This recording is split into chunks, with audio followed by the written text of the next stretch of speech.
80% of the time in town, this Renault Captur runs on electric power alone, and it never needs a plug.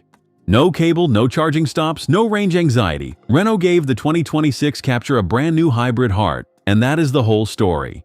The facelift sharpened the shape, and even now it gives you more usable room than a Ford Puma.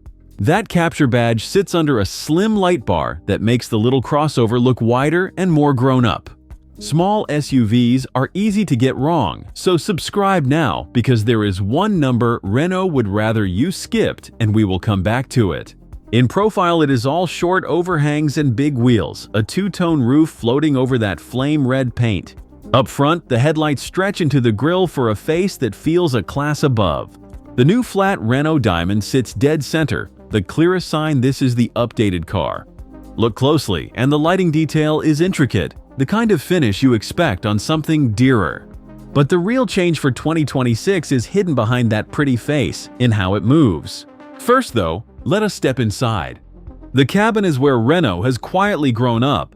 A large portrait screen runs Google built-in, so the maps, the voice assistant, and search all work like your phone. The doors get soft, textured trim where rivals leave scratchy plastic.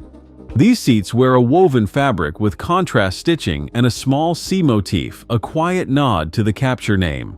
The driving position is spot on, wheel and pedals lined up naturally.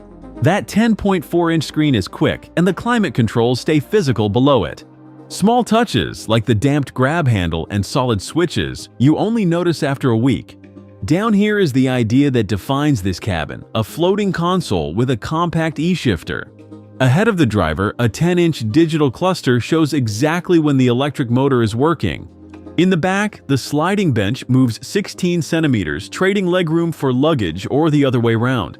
Up front, there is real adult space and a light, airy feel from the pale trim.